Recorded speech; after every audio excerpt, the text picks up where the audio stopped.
welcome to another Britflix.com podcast. My name's Stuart Wright, and today's guest is Rebecca Sayce, a freelance journalist from the West Midlands in the UK, whose words about film, TV, music, games, and all that is good in horror have featured in the likes of Screenwriter, Ghouls magazine, as well as mainstream outlets such as Metro UK and Digital Spy. Welcome to the show. Hello. We're going to do 3 films that have impacted everything in your adult life.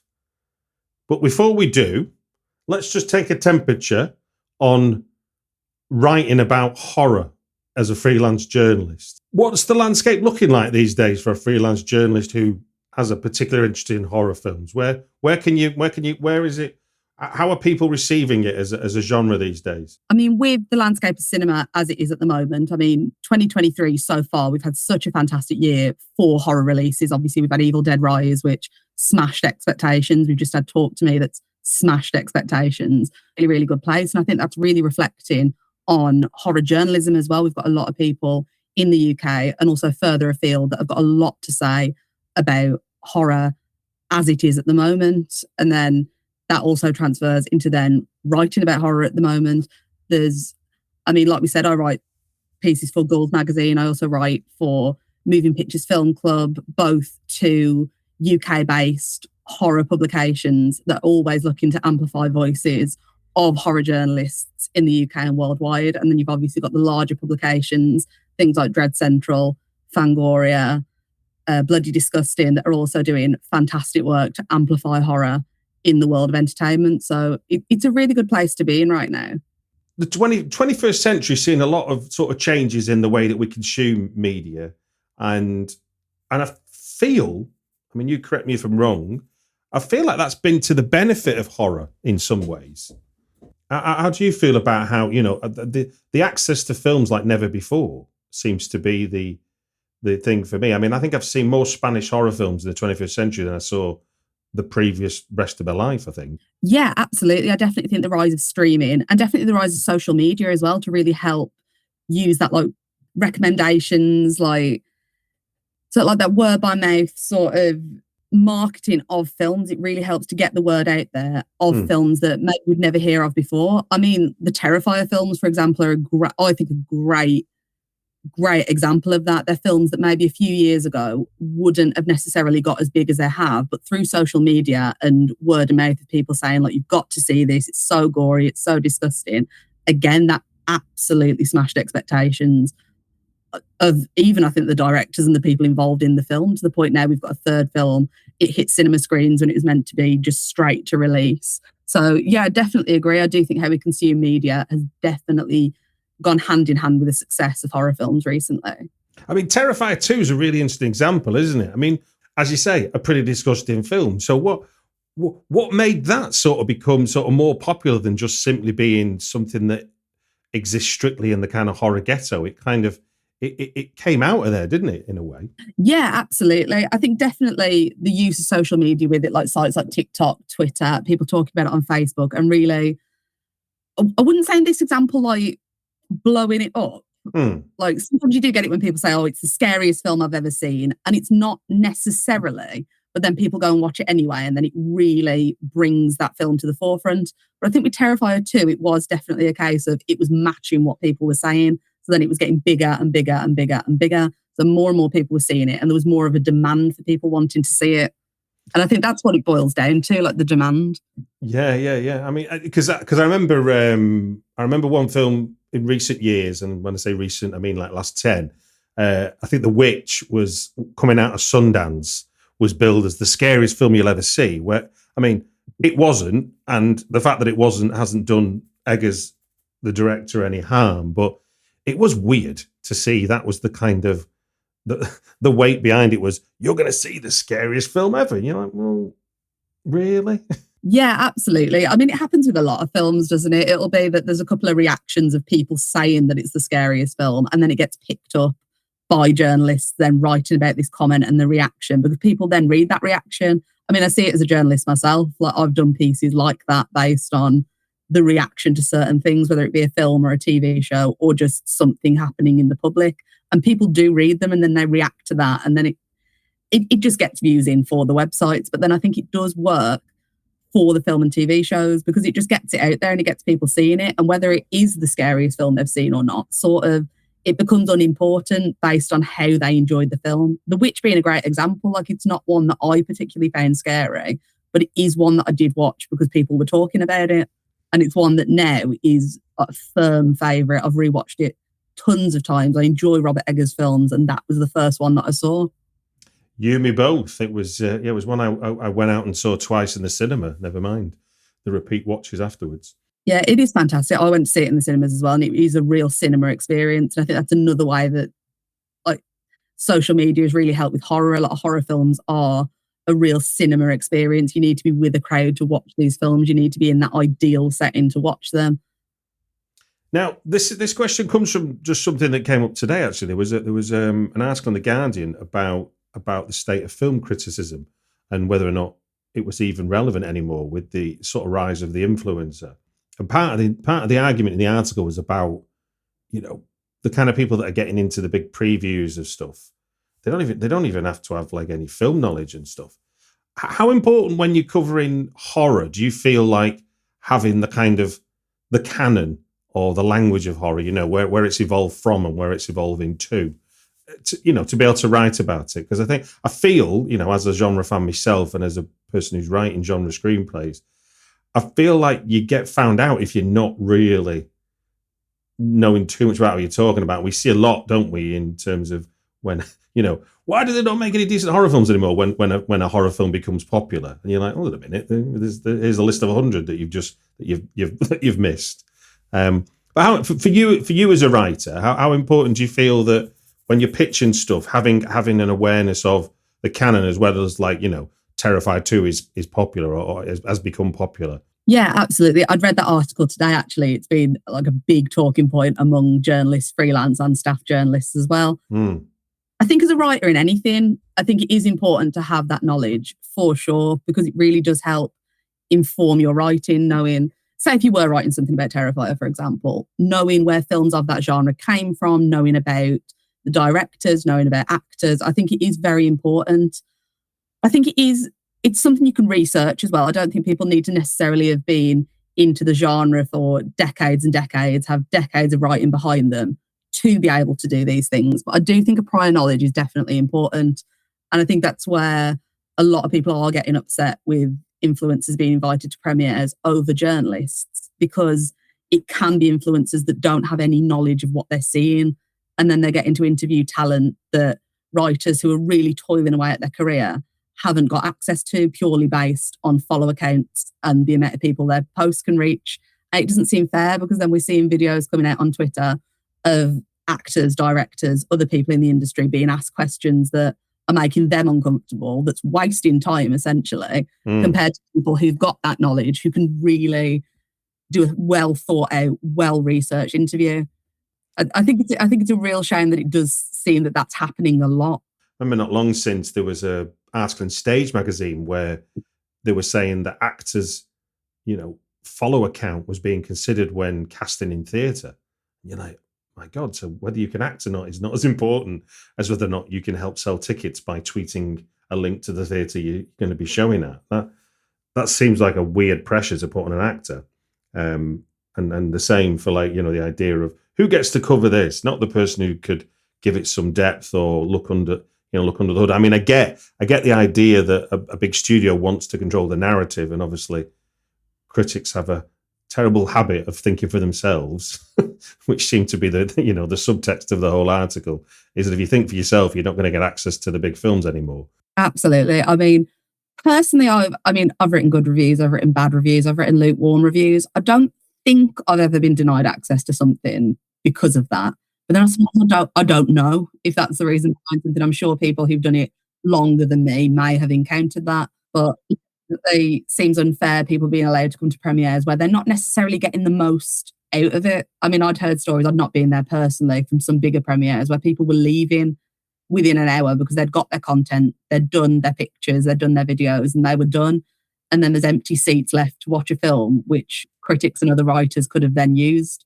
And it just seems counterproductive to the studios, to an example. I mean, I know most people my age and younger don't necessarily believe everything influencers say, because we know that it's a curated version of a person online. We know that it's not believable. So I wouldn't necessarily look at a review from an influencer and think, oh, that's 100% the truth, compared to a critic that I know that they know how to assess media, and I know that they're probably telling the truth of their opinion.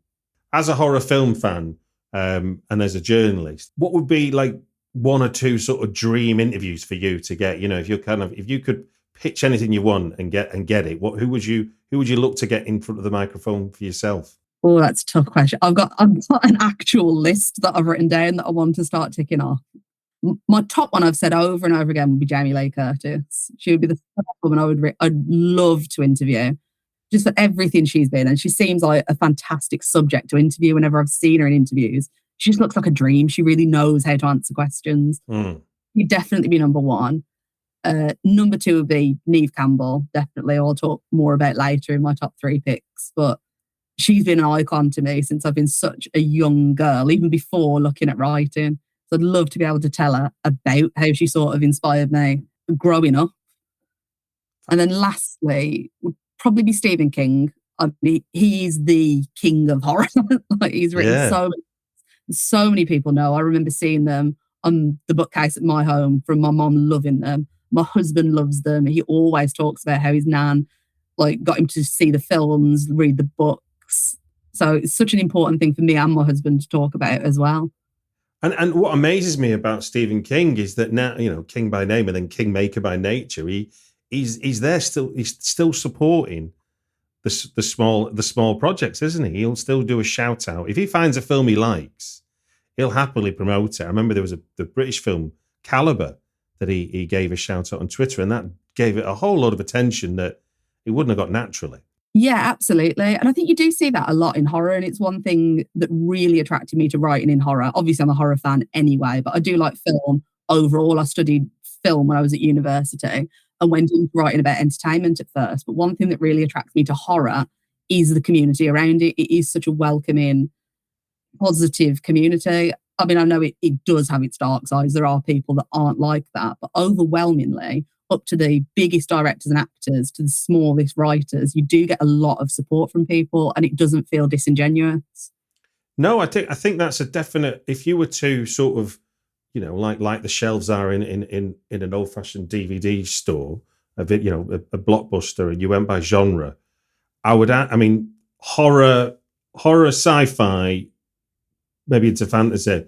You could say that they all kind of seemingly support each other. But if you were to talk about drama as a community, I don't think that exists as a, you know, it's too ephemeral and too broad a thing. But for some reason, and I've been fortunate enough to go to horror festivals around the world, and there's you know, you immediately have a sense of community the minute you arrive. You're always a bit sort of new kid in the class when you first arrive at one, but very rarely do you leave like that. Yeah, I've heard much the same about like horror film festivals and horror events. I've not been to too many on my own myself. I've mostly been with people, but I know people who have gone on their own and they've come away with friends for life from things. I think it's really, really nice. One of my favourites is back in 2011, I was in the sleepy queue for Fright Fest, which, for the listener who doesn't know, before websites selling of tickets and credit cards, you used to queue up for some people from like 7 o'clock the previous night to buy a ticket in a cinema in Leicester Square, London. I would get there around about 7 a.m., which is still ridiculously early, considering the cinema didn't open until, I think, 10 o'clock, which is mad to think I stood for 3 hours just on Leicester Square waiting to buy a ticket. But it was fun. But I met people who were just the people stood behind me and in front of me. And I see them every year when I go to Fright Fest. Yeah, it really does bring people in and then never lets go, which I think is it is a real testament to the genre itself, but the people involved with it. I do think we've got a nice little community in the UK with horror. Thank you for sharing that and giving us an insight into freelance journalism and writing about horror. Moving swiftly along then, we're going to do 3 films that have impacted everything in your adult life. Are you ready for this? Yes. Yeah. Brilliant. Well, I'm just going to set myself up. And for the listener that hasn't seen this before, that has come specifically to listen to your good self, Rebecca's given me 3 films, which I'm going to go through them in the order that Rebecca gave them me. and we're going to talk for 5 minutes about each of the films, about what memories they are, what impact they had. And at the end of the 5 minutes, we're going to hear this sound.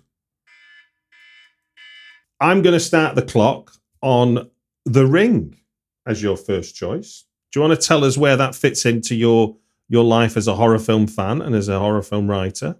Basically, The Ring, it was one of the first horror films that I watched that really, really impacted me. Like, it really frightened me. I mean, the reason I'd watched The Ring, I'd seen it in my local video store when I was about 10, 11 years old, something like that. And I'd bought it and brought it home, watched it at sleepover with two of my friends. And we got it not really expecting it to be that scary. We'd seen the picture on the front and thought, oh, so it's we're talking the 1998 original Hideo Nakata version, aren't we? Yes. Brilliant. Yeah. So it was the original one. We'd heard people talking about it. It was one of those people saying like, oh, if you've seen The Ring, if you watched, we were told if you watch this film, you die. Not that it was about watching a film in it that you die. So we watched it and I was absolutely horrified by it. Like, the scenes in it, the first time you see like Sadako coming out of like the well in the film, it haunted my nightmares for weeks. My parents were so angry at me for watching it and doing that to myself. My two friends that had watched it were horrified as well. Their parents were so annoyed. So it was the first horror film that I'd seen. Like, I'd seen horror films before. I'd seen things like Nightmare Before Christmas. I'd seen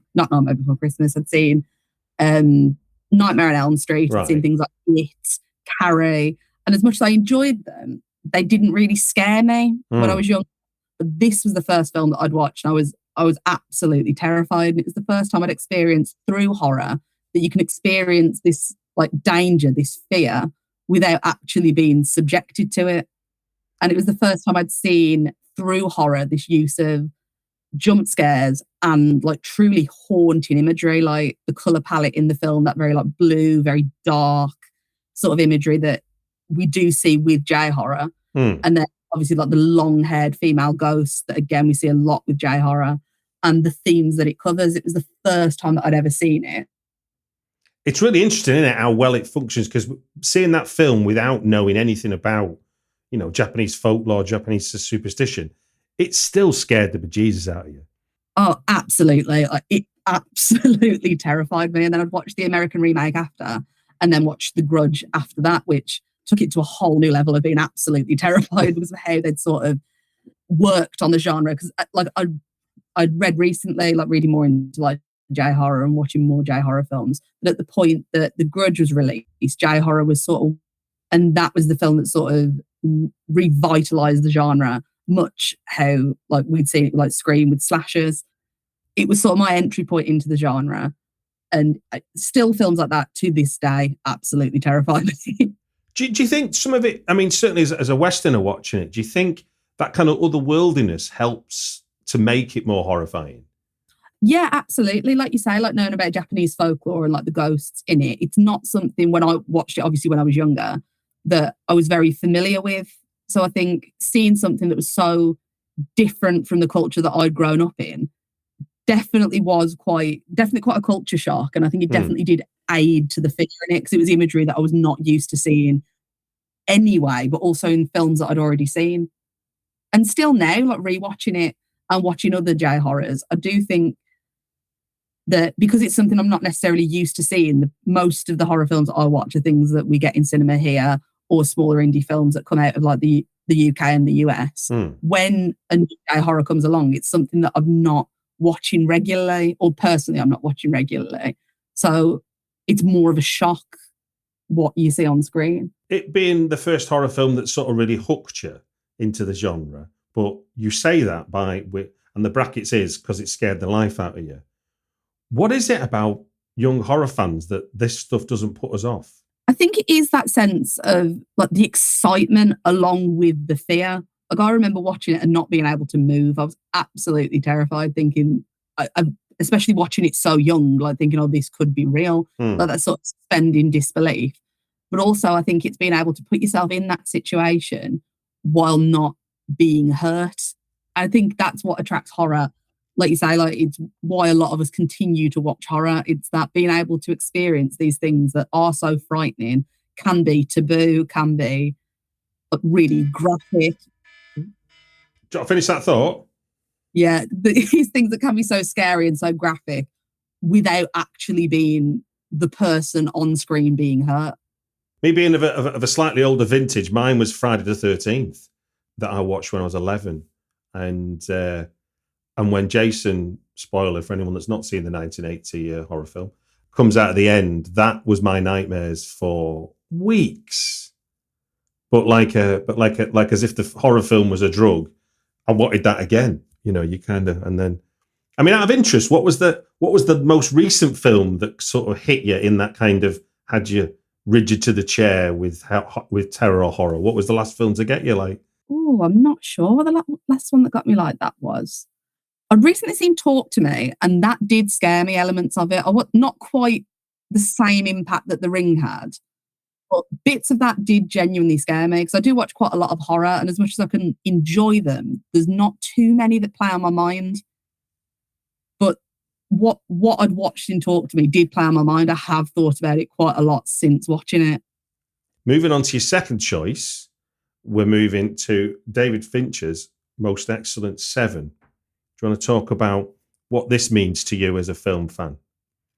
Absolutely. So then obviously since watching The Ring, I became really hooked on horror, but film in general, it was one of the first films that made me enjoy film. So then going on from that, I went on to do, at first, like my GCSEs in media studies, and then went over to college to do media studies and film studies. And this was the first film that I ever critically studied when I was studying at Wolverhampton College. So studying it and all the symbolism in Seven, I mean, even just in like the first scene when you've got like the music, the cover of Closer by Nine Inch Nails playing, all of the symbolism with the handwriting, all the imagery, and even the lyrics themselves about like sin and being close to God. It really showed me a new way to appreciate film by looking at like the cinematography and the mise-en-scène and looking at what all that brings, as well as just the characters and the plot. So it really opened my eyes to a new way of watching films. And sort of from there, I thought, like, I want to write about this. I want to do more about this. So it's the first film that I ever saw that made me think, like, I want to do more with film. So it was a big moment really for me. And then obviously studying it at college, it was the first time that I critically analysed and wrote about a film. And I remember doing it and just loving it, being able to write. I think we just wrote about one scene. We had to pick a scene for ourselves to write about, and I wrote about the ending. I mean, even still now, I think it's so impactful. And I just had so much fun with it. What were you able to take apart from that scene, as that ordinarily you wouldn't have seen if you just looked at the surface of the film?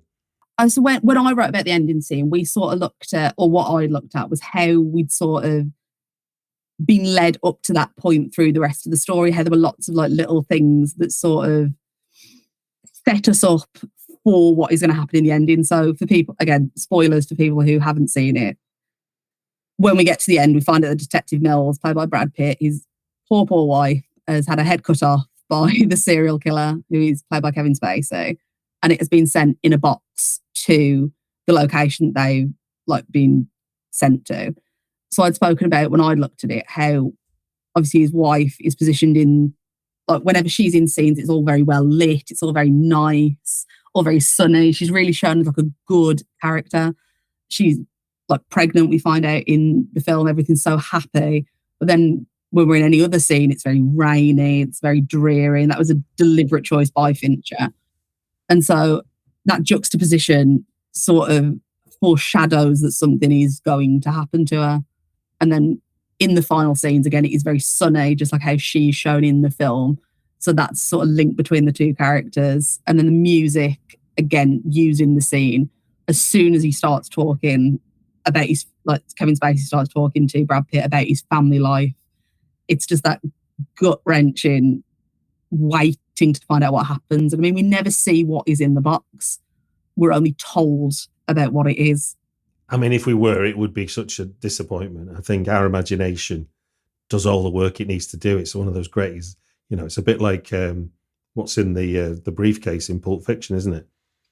Absolutely, yeah. I think even now, if I watch that film, I rewatched it recently, I know what's going to happen. I've seen it so many times, but then I still wish for a happy ending, even though I know what's going to happen. It was made a long time ago, nearly 20 years ago, and I still want it. I'm totally with you. I mean, I think I don't know how many times I've seen Seven, but yeah, I never fail to be sucked into what I know what the surprise is. So that's not a twist anymore. But the way the drama plays out, you still feel the hope of the characters not to have a bad ending. It's kind of really powerfully done. But it is one of those films that, because it's got such a small ensemble cast, we just follow Brad Pitt and Morgan Freeman. We are really bought into their routine. We follow them every single day through I think it is just 7 days they have, or 7 days long. We follow them at every single bit. So you really are sucked into who they are, even though they are portrayed mostly through their flaws than through their positive aspects.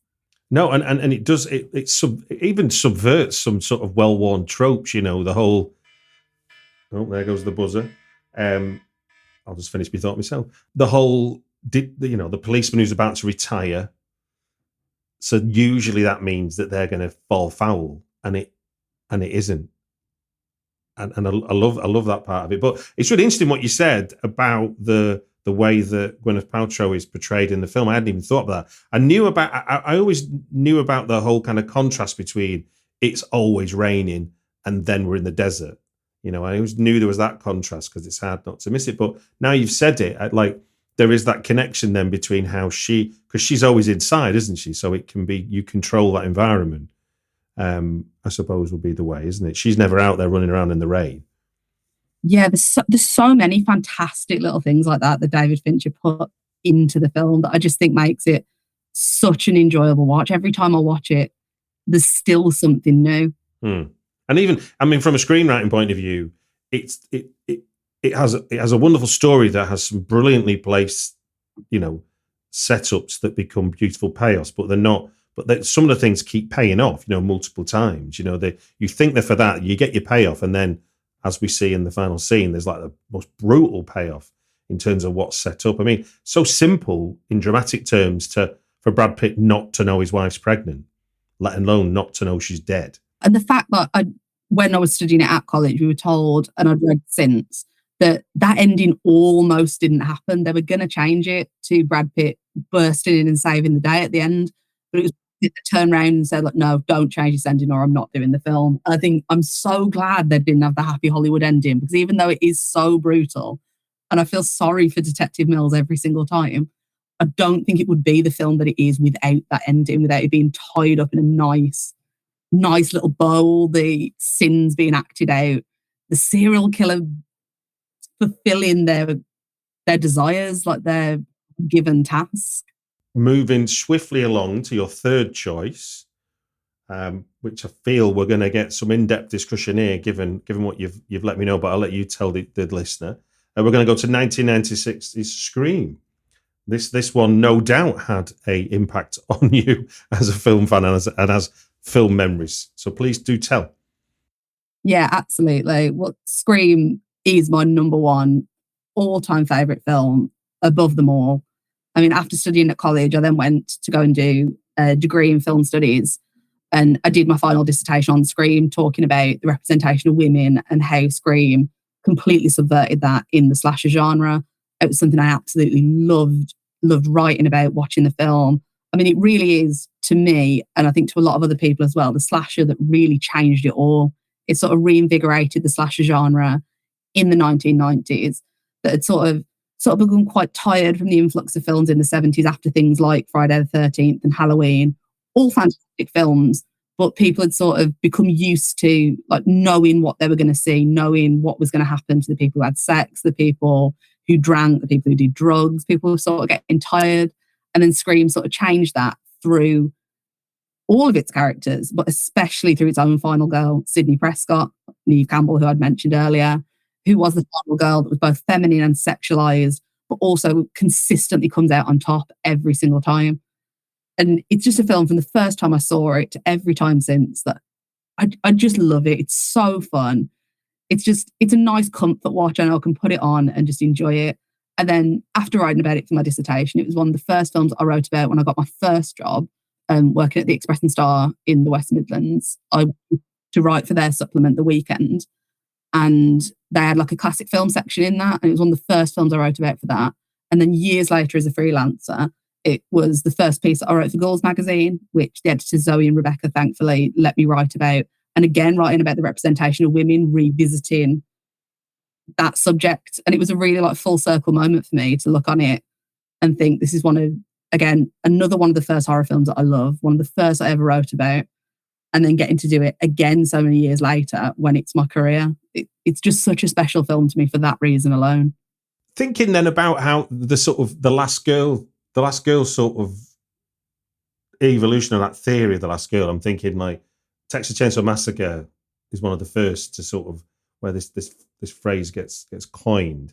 What was it what did Scream do then that moved the dial forward so much compared to what had gone before? So traditionally, a lot of final girls we see in slasher films beforehand are normally shown as like the virginal, pure girl, the one who doesn't get involved, the one who doesn't have sex, the one who doesn't drink, the one who doesn't do drugs, the one who doesn't party, doesn't swear, and is usually very traditionally feminine. Whereas with Sidney Prescott, a lot of the scenes that she's in, she's dressed quite masculine. She even has quite a masculine name in the name Sydney. Yeah, indeed. Yeah. But then she does still embrace her feminine side. We do see her dressed femininely. And then we do see her have sex with like one of the characters who we eventually find out is the Ghostface killer. And she does not die. She's seen as quite a strong character throughout. She's able to handle herself. She doesn't just run away from the killers. She brings the fight to the killers. And she succeeds. And not just herself, but also alongside Courtney Cox's character, Gail Weathers, we have two final girls, which is another thing that had not really been seen before. True. And the same sort of woman, a woman who is overtly sexual. She uses like her sex appeal to get further in her work, to get the scoops, to get the stories, and then eventually, to overcome the killers. Now, as a film fan of Scream, and then having written a dissertation about a film that you love, and this is a question I ask documentarians quite a lot, but when they pick a subject and then they've made the film. So, what for you, in terms of what you perceived of Scream before you wrote your dissertation, versus what you perceived after you'd written your dissertation, what for you was the biggest revelation you were able to uncover for yourself? Because obviously, this is about your own study as much as anything else. I definitely found it very interesting to look, mostly like I just said about the representation in it. When I watched it and enjoyed it before, I just enjoyed it because it had a female final girl and a female hero and someone that seemed quite capable. Whereas it was interesting to look at it in comparison to other films. I'd not really realised how different it was to other slasher films that I'd watched previously. I'd not really looked at the characters and who they were. It was more a focus on the killers and how fantastic the kills were, as you do get in slashers. I mean, a lot of people do watch them for the kills. They don't necessarily watch them. Go on, finish your thought. They don't necessarily watch them for the characters. So it was interesting to really look at the characters in a slasher film, and it's impacted how I watch slashers in general now. I do tend to look at the characters aside from the killer and the kills, and it's definitely given me more of an appreciation for the genre. No, I totally agree with you. I mean, one of the things that, there isn't major character development in Halloween, but you had the mystery of this kind of faceless killer, which obviously became an iconic horror thing, which kind of warped the way of seeing the film as you went. The further it went down in terms of its iterations, the less you could see the original one, which was never meant to be, 10, 15 films down the line. And Scream, I remember it just felt fresh. I don't know, and I never looked into it like you did. And then it's great when you begin to unpack it. And this is a roundabout way of me of saying, one of the things that I've found is whenever I dig under something or dig into it, like I remember reading Carolyn Glover's Men, Women and Chainsaws, which is 92 that was written. And she talks about, male gaze in horror, what gender representation is like in horror. And for a while, having read that, it sort of ruined watching horror films for a while. How do you maintain your enthusiasm for something that you could obviously, with the skill sets you've got now, you could begin to take it apart symbolically, plot lines, character development wise, tropes, cliches, the lot. How do you maintain the enjoyment of it, as well as obviously still being an expert in inverted commas? It can be very difficult. I mean, it's one my husband, he hates watching a lot of films with me, because I will just sit there and say, oh, do you know why they did that? Oh, look at that. I reckon they've done that because of this. It can be difficult to switch that sort of analytical brain off. But I do think films can be enjoyed on multiple levels. Like, you can watch a film as a critic and know that some things don't necessarily work, and know it's maybe not the best film you've ever seen. But not every film has to be either. You can just enjoy them for the sheer fact that it's fun, or it's funny, or you liked one small aspect of it. And I think it's important to sort of separate those two things. I mean, there's plenty of films that I really enjoy that maybe aren't critical masterpieces, but I enjoy them just because of tiny little elements like that. Like, maybe it just made me laugh, or I enjoyed a certain costume, or with horror films, a certain kill in it. Well, look, that brings us to the end of your 3 films that have impacted everything in adult life. Thank you for sharing those stories around The Ring, Seven, and Scream. Is there anything you want to give a shout out to in terms of where people might catch your words around film, or any particular publication that you think is a great supporter of horror that's worth drawing attention to? Horror-wise, I would definitely recommend checking out Ghouls magazine on Twitter. You can find them on Instagram, and you can also find their website, ghoulsmagazine.com. I also write for Moving Pictures Film Club. The same, you can find them on Twitter, Instagram, and also their website. You can find myself on Twitter at Sayce Writes, where I write for everyone from Metro UK to Digital Spy. And I also regularly contribute to Hounds magazine, which you can also find on Facebook, Instagram, and their website. They cover everything, all film, but you can find me covering a lot of horror over there. We're recording this on the 1st of August. What's the next piece after the 1st of August that people are going to see written by you about horror? Oh, my next big coverage will be Fright Fest. Will be the next big thing I'm covering for Hounds magazine. You can find me there reviewing the films and hopefully interviewing the talent they have there, strikes depending. This will be going out before Fright Fest. So have you got any films you're particularly looking forward to seeing at Fright Fest this year? Oh, Cobweb, definitely. I'm very much looking forward to seeing that. There's a couple I've watched already because of pre-reviewing things, and there are some fantastic films there this year. Like, people are in for a real treat. Brilliant. Well, it just gives me to say thank you very much for giving your time on the Britflix podcast. Yeah, thank you very much for having me.